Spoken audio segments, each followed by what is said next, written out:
ಓಂ ಹರಿಯಃಪತ್ತೇ ನಿತ್ಯಾ ಗಣಿತಗುಣಮಾಣಿಕ್ಯವಿಶದಪ್ರಭಾ ಜಾಲೋಲ್ಲಾಸೋಪಹತ ಸಕಲಾವದ್ಯ ತಮಸೇ ಜಗಜ್ಜನ್ಮಸ್ಥೇಮ ಪ್ರಳಯರಚನಾಶೀಲವಪುಷೇ ನಮೋ ಅಶೇಷಾಮ್ನಾಯ ಸ್ಮೃತಿಹೃದಯದೀಪ್ತಾಯ ಹರಯೇ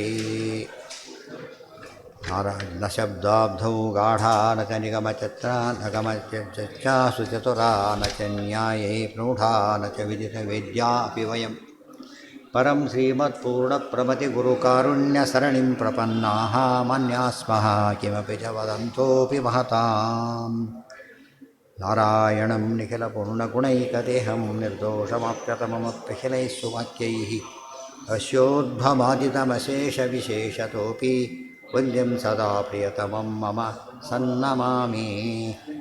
ಓಂ ಓಂ ಅಥಾತೋರ್ಮ ಜಿಜ್ಞಾಸಾ ಓಂ. ಆಯ್ತೇನಾಯ್ತೀಗ? ಓಂ ಕವಿತಾ ಹಿ ಫಣಚ್ಛಾಯ ಸಮೀಕೃತ್ಯಾಪರಂ ಸುಖಂ ಸೇವಂತೆ ಯತ್ಪದಂ ಧೀರಾಃ ಸಮುಪಾಸೆ ಪ್ರಿಯಃಪತಿ. ಅಲ್ಲಿ ಎಷ್ಟು ಸಿಂಪಲ್ ನೋಡಿ. ಫಣಿ ಕುಪಿತಾ ಹಿ ಫಣಚ್ಛಾಯ ಸಮೀಕೃತ್ಯ ಅಪರಂ ಸುಖಂ ಅಂದರೆ ಪ್ರೇಯಃ. ಪ್ರೇಯಸ್ಸು ಎಂಬುದು ನಶ್ವರ, ಅದಕ್ಕೇನೆ ತತ್ಪದಂ ಬಂದರೆ ಶ್ರೇಯಸ್ಸು. ಅರ್ಜುನ ಶ್ರೇಯಸ್ಸನ್ನೇ ಕೆಡ್ತಾ ಇದ್ದಾರೆ, ಬರ್ತಾಯಿದೆ. ನಾವು ಎಲ್ಲ ಏನೇನು ಮಾಡಕ್ಕೆ ಹೊರಟಿದ್ದೀವಿ ಎಲ್ಲ ಏನು ಆಶ್ಚರ್ಯ ಆಗೋದು. 80-90 ವರ್ಷ ಆಗಿರ್ತದೆ, ಸಾವಿರಾರು ಕೋಟಿ ಭ್ರಷ್ಟಾಚಾರ ಮಾಡ್ತಾರೆ. ಏನು ಮಾಡ್ತೀವಿ ತೊಗೊಂಡು ನೀನು ಫಸ್ಟ್ ಅದನ್ನು ಏನು ಮಾಡ್ತೀಯಪ್ಪ ತಗೊಂಡು? ಏನೇನೂ ಮಾಡೋ ಚಾನ್ಸ್ ಇಲ್ಲ. ಅರ್ಥ ಆಯ್ತಾ? ಅಂದರೆ ಇವ್ರಿಗೆ ಎಷ್ಟು ಮೂರ್ಖರಿದ್ದಾರೆ ಅಂದರೆ ಅದನ್ನೇ ಸರಿಯಾಗಿ ಕೆಲಸ ಮಾಡಿ ಈ ಸ್ಟೇಜ್ನೆಲ್ಲರೂ ಏನು ಮಾಡ್ಬೋದಾಗಿತ್ತು ಹೊರಪಕ್ಷ ಅವರು? ಹಾಂ, ಎಷ್ಟು ಶ್ರೇಯಸ್ ಮಾಡ್ಕೋಬೋದು. ಅಲ್ಲ, ಕಣ್ಣಿಗೆ ಕಾಣಿಸೋ ಸತ್ಯ ಅದು.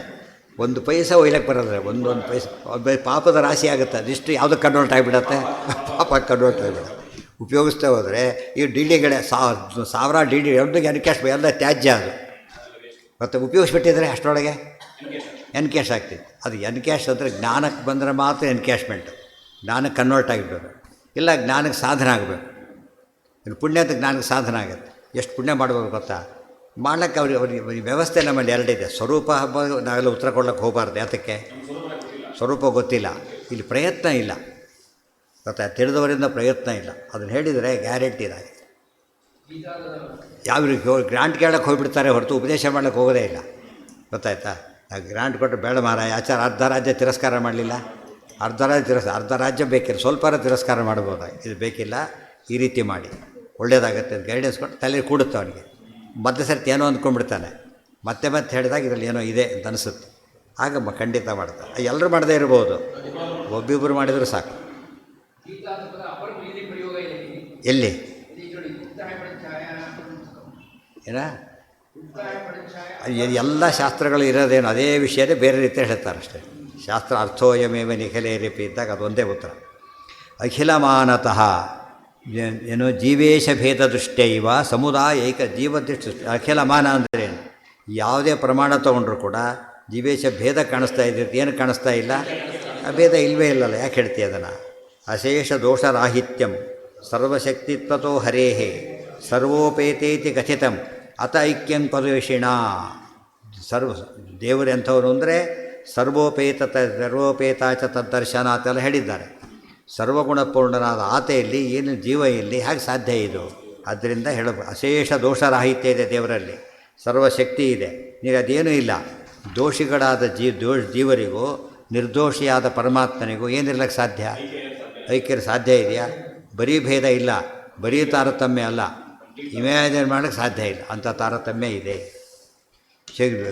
ವಿಶೇಷ ಅಶೇಷ ಶಕ್ತಿಯುಕ್ತಶ್ಚೇತ್ ಸ್ವಾತಂತ್ರ್ಯ ದೋಷವಾನ್ ಕಥಂ. ದೇವರು ಅಶೇಷ ಶಕ್ತಿ ಅಂತ ಹೇಳಿದ ಮೇಲೆ ಅಶೇಷ ಶಕ್ತಿ ಇರೋದು ಸ್ವತಂತ್ರ್ಯ ಮಾತ್ರ. ಸ್ವಾತಂತ್ರ್ಯ ಇದ್ದ ದೋಷ ಯಾಕೆ ಬರುತ್ತೆ? ದೋಷವನ್ನು ಯಾರು ಇಷ್ಟಪಡ್ತಾರಾ? ಅದೇ ಹೇಳಿದ್ದಾರೆ, ಕಥಮೇವತ್ತು ನಿತ್ಯ ಸುಖಂ ನ ಭವೇತ್. ಸುಖ ಬೇಕು ಅಂತ ಅಪೇಕ್ಷೆ ಇದೆ, ಬರ್ತಾ ಇಲ್ಲ, ಅಸ್ವಾತಂತ್ರ್ಯ. ದುಃಖ ಹೋಗಬೇಕು ಅಂತ ಅಪೇಕ್ಷೆ ಇದೆ, ಹೋಗ್ತಾ ಇಲ್ಲ, ಅಸ್ವಾತಂತ್ರ್ಯ. ನಮಗೆರಡೂ ಅಸ್ವಾತಂತ್ರ್ಯ ಜ್ಞಾಪಕ ಆಗುತ್ತೆ. ಪ್ರತಿ ಕ್ಷಣದಲ್ಲಿ ನಮಗೇನು ಸಿಗುತ್ತೆ? ಅಸ್ವಾತಂತ್ರ್ಯ ಸಿಗುತ್ತೆ. ಅನುಸಂಧಾನರಹಿತ ಐಕ್ಯಂ ಚೇತ್ ಏಕತಾನತತೆ. ಏಕತೆ ಇನ್ನೊಂದೇನು ಅಂದರೆ ಐಕ್ಯ ಬರಬೇಕು, ಅನುಸಂಧಾನ ಐಕ್ಯ ಬರಬೇಕು. ನಮ್ಮ ಉದಾಹರಣೆಗೆ ಇಬ್ಬರು ಊಟಕ್ಕೆ ಬಂದಿದ್ದರೆ ಒಬ್ಬರು ಹೊಟ್ಟೆ ತುಂಬ ಹಾಕಿ ಇನ್ನೊಬ್ಬನಿಗೆ ಅವ್ರು ಊಟ ಮಾಡಿದ್ರಲ್ಲ, ಆತ್ಮ ಒಂದೇ ಅಲ್ಲೇನು? ಎಲ್ಲ ಆತ್ಮನೇ ಹೋಗಿ ಬನ್ನಿ ಅಂದರೆ ಸಿಟ್ಟು ಬರುತ್ತೆ ಅವನಿಗೆ. ಅವನು ಉಂಟ್ರೆ ನಾನು ಉಂಡಾಗಾಯ್ತು ಅಂತ ಕೇಳಿದ. ಮತ್ತು ನೀವಿಬ್ಬರು ಯಾರು ಅಂತ ಆಯ್ತಾಗ? ಹೌದಲ್ಲೋ? ಸರಿ. ಉದಾಹರಣೆಗೆ ಏನಾಯ್ತು? ಈಗ ಒಂದು ದುಡ್ಡು ಕೊಡೋದಿತ್ತು, ಗೊತ್ತಾಯ್ತಾ? ಯಾರಿಗೋ ಕೊಟ್ಬಿಟ್ಟ, ಅವ್ರಿಗೆ ಕೊಟ್ಬಿಟ್ಟೆ ಅಂತ ಹೇಳಿದ. ಅವರು ಆತ್ಮ ನೀವು ಆತ್ಮ ಕೊಟ್ಬಿಟ್ಟೆ ಅಂತ ಹೇಳಿದರೆ ಇವರು ಆತ್ಮ ಇಲ್ಲದ ಮಾಡಿಬಿಡ್ತಾರೆ ಅಷ್ಟೇ, ಕೊಡಾಗಿಲ್ಲ. ಅವ್ನು ನಿಮ್ಮ ಕಡೆಯವನೇ ತೋರಿಸ್ದ, ನಿಮ್ಮ ಕಡೆಯವನೇ ಅವನು, ನಿಮ್ಮ ಮಗನೇ ಬಂದಿದ್ದ ಕೊಟ್ಟೆ. ಹೌದು, ಮತ್ತೆ ಬೇರೆ ಮಾತಾಡೋಂಗಿಲ್ಲ. ಗೊತ್ತಾಯ್ತಾ? ನೋಡಿ ಸಂಬಂಧ ಆಯಿತು, ಗೊತ್ತಾಯ್ತು. ಈಗ ಇಲ್ಲದೆ ಹೋದವ್ರಿಗೆ ಕೊಟ್ಟರೆ ಅವ್ರಿಗೆ ಕೊಡ್ಲಿಕ್ಕೆ ಯಾರು ಹೇಳಿದರು ಫಸ್ಟು? ಅವ್ರು ಎಷ್ಟಾರು ಕೊಟ್ಕೊ, ನನಗೆ ಕೊಡು ಅಂತ ಹೇಳ್ತಾರೆ. ಅವನಿಗೆ ಕೊಟ್ಟರೆ ನನಗೆ ಬಂತು ಅಂತ ತಿಳ್ಕೊಳಕ್ಕೆ ಹೋಗಬೇಡ, ಅನುಸಂಧಾನ ಇಲ್ಲ. ಇವೆಲ್ಲ ಹೊರಗಿಂದ ಆಯಿತು. ಒಳಗಿಂದ ಸುಖ ದುಃಖ ಆಗಬೇಕೀಗ. ನನ್ನ ಸುಖ ನನ್ನ ದುಃಖ ಅಂತ ಅನುಭವ ಬರಬೇಕು. ಈಗ ಜೀವೇಶ ಐಕ್ಯ ಆದರೆ ಇದೆಲ್ಲ ಹೇಳಿದ್ದಾರೆ ಉಪಾಧಿ ಖಂಡನೆಲ್ಲ ಕಡೆ. ದೇವ್ರು ಏನಾಗಿಬಿಡ್ತಾನೆ ಹಾಗಿದ್ರೆ? ನಮಗೆ ದುಃಖ ಆಯಿತು, ನಮಗೂ ನೀವು ಭೇದ ಇಲ್ಲ. ದೇವ್ರು ಏನಾದ ಈಗ? ದುಃಖಿ ಆಗಬೇಕಾಯ್ತು ದೇವ್ರೀಗ. ಅರ್ಥ ಆಯ್ತಾ? ನಮಗೆ ಸುಖ ಬಂದರೆ ದೇವರಿಗೆ ಸುಖ ಬರಬೇಕಾಯ್ತು. ಹೋಗಲಿ, ದೇವರು ಸುಖಿ ಆದ್ದರಿಂದ ನಾವೇನಾಗಬೇಕಾಗಿತ್ತು? ಈಗ ಸುಖಿ ಆಗಬೇಕಾಗಿತ್ತು. ಇದೆಲ್ಲ ಇಂಟರ್ನಲ್ ಅಟ್ಯಾಕ್. ಇದು ಹೊರಗಿನ ಅಟ್ಯಾಕ್ ಬೇರೆ, ಒಳಗಿನ ಅಟ್ಯಾಕ್ ಬೇರೆ. ಚೇತನೈಕ್ಯ ಅನುಸಂಧಾನಂ ಪ್ರಮಾಣಂ ನೈವ ಚಾಪರಂ. ಹೇಳಿಲ್ಲ ಮೊದಲೇ ಪಂಕ್ತಿ ಊಟ ಆಯಿತು, ಎಲ್ಲ ಹೋಗಿಬಿಡ್ರಿ ಅಂತ ಕೇಳಿದ. ಎಲ್ಲರೂ ಅಭಿನ್ನರಾಗಿದ್ದೀರಿ. ಎಷ್ಟು ಅನ್ಯಾಯ ಇದು! ಇದೆಲ್ಲ ಮಾಡ್ಲಿಕ್ಕೆ ಸಾಧ್ಯ? ಒಂದು ಸರ್ತಿ ಹಾಗೆ ಮಾಡಿದವರು ಇದ್ದಾರೆ. ಯಾವುದಾದ್ರು ಒಬ್ಬರಿಗೆ ಊಟ ಆಗಿ ಲಕ್ಷಣ ಬ್ರಾಹ್ಮಣ ಭೋಜನ ಆಯಿತು ಅಂತ ಹೇಳಿಬಿಟ್ರು. ಇಲ್ಲಿ ಐಕ್ಯ ಹೇಳಕ್ಕೆ ಹೇಳಿಲ್ಲ ಅದನ್ನು. ಯಾಕೆ ಹೇಳಿದ್ರು ಅದನ್ನು? ಅಷ್ಟು ಮಹತ್ವ ಇದೆ. ಯಾವುದಾದ್ರು ಒಬ್ಬರು ಎಷ್ಟಿಗೆ ಈಕ್ವಲ್ ಆಗ್ತಾರೆ ಅಂದರೆ, ಲಕ್ಷಣ ಬ್ರಾಹ್ಮಣ ಕರೆದು ಊಟ ಮಾಡಿಸೋದು ಒಂದೇ, ಒಬ್ರಿಗೆ ಊಟಕ್ಕೆ ಹಾಕೋದು ಅದು ಬೇರೆ. ಅದು ಮಹತ್ವ ಹೇಳೋಕ್ಕೆ, ಐಕ್ಯ ಹೇಳೋಕ್ಕೆ ಹೊರಟ ಕಥೆ ಅಲ್ಲ ಅದು. ಯಾಕಂದ್ರೆ ಯಾಕೆ ಹೇಳಿದೆ ಅಂದರೆ, ಕೆಲವು ಹೇಳ್ತಾರೆ ನೀವೇ ಹೇಳ್ತೀರಲ್ಲ ಅಂತ ಹೇಳಿಬಿಟ್ಟು ಲಕ್ಷ ಐಕ್ಯ ಐತಲ್ಲ ಅವರಿಗೆ. ಒಬ್ಬ ಯಾದವರಿಗೆ ಲಕ್ಷ ಐಕ್ಯ ಇದ್ದರೆ ದೇವರಿಗೆ ಅನಂತ ಐಕ್ಯ ಯಾಕೆ ಒಪ್ಪಬಾರ್ದು ಅಂತ ಕೇಳೋದು ಅಲ್ಲ. ಮಹತ್ವ ಹೇಳ್ತಿರೋದು ಅವ್ರು ಈಕ್ವಲ್ಸ್ ಅಷ್ಟು ಅಂತ ಹೇಳ್ತಾರೆ. ಒಂದು ಚಿನ್ನ 1 ಗ್ರಾಮು ಇಷ್ಟು ಕಬ್ಬಿಣಕ್ಕೆ ಈಕ್ವಲ್ ಅಂದರೆ ಚಿನ್ನ ಇದ್ಕೊಂಡು ಕಬ್ಬಿಣ ಆಗಲಿಲ್ಲ, ವ್ಯಾಲ್ಯೂ ಹೇಳ್ತಿರೋದು ಅಷ್ಟೇ.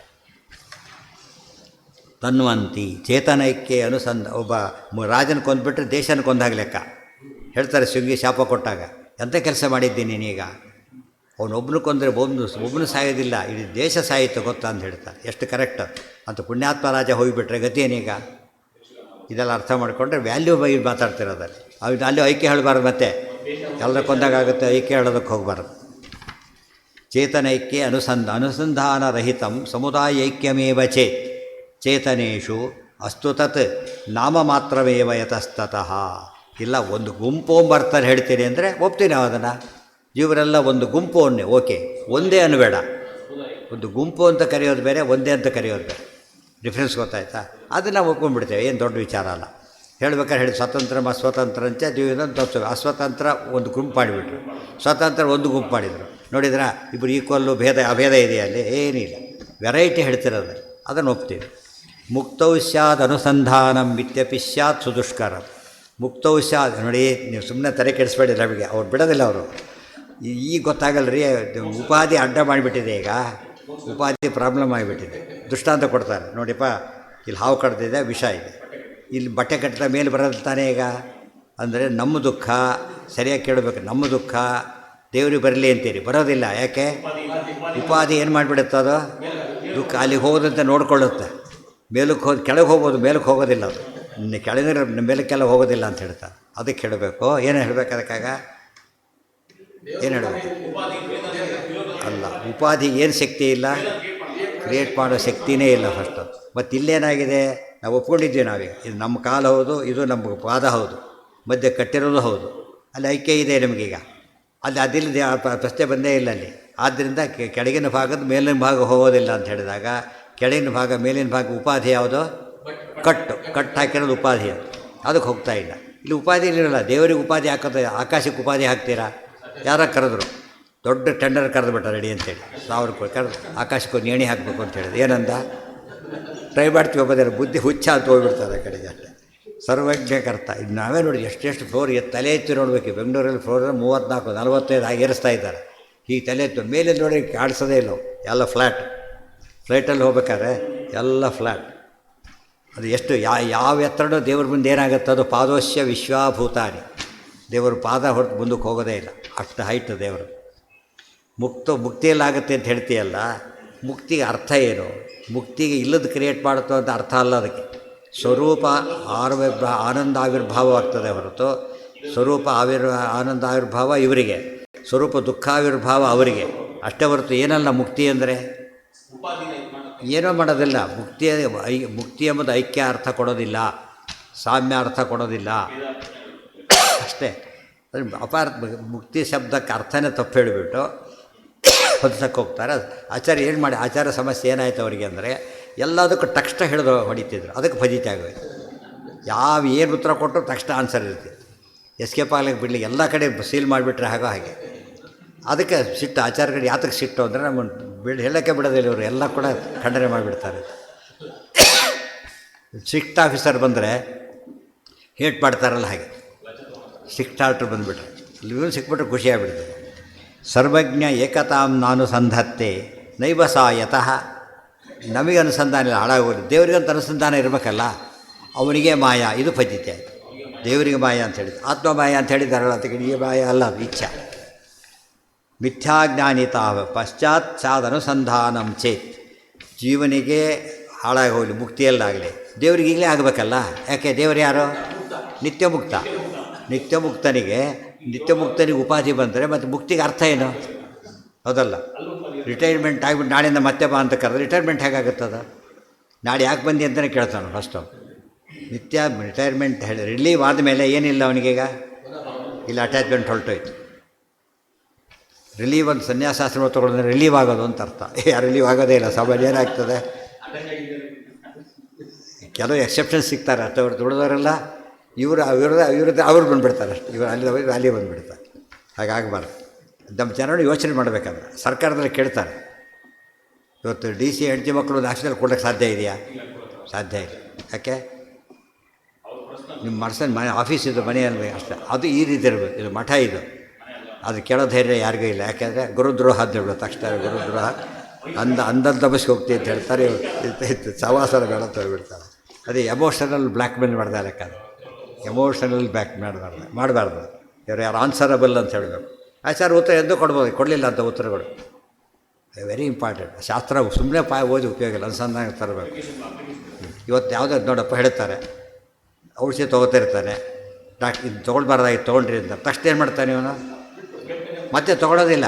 ಒಂದಿಷ್ಟು ರಾಶಿ ತಂದಿಟ್ಕೊಂಡಿರ್ತಾನೆ, ಅದು ಆಗೋವರೆಗೂ ತೊಗೋತೀನಿ ಎಂಬಲ್ಲ. ಏನು ಮಾಡ್ತಾರೆ? ಬಿಸಾಕಿಬಿಡ್ತಾರೆ. ಅದಕ್ಕೆ ಸದ್ಯ ಈಗ ಗೊತ್ತಾಯಿತು ಅಂಥೇಳಿ ಈ ಭಾವನೆ ಇದರಲ್ಲಿ ಬರಬೇಕು.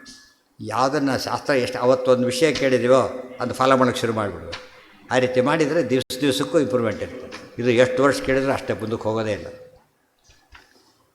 ನಮ್ಮಲ್ಲಿ ಆ ಥರ ಸುಮ್ಮನೆ ಕೇಳೋದು ಅಂತ ಅಭ್ಯಾಸ ಆಗಿಬಿಡುತ್ತೆ. ಆಚಾರ್ಯ ಹಾಗಲ್ಲ.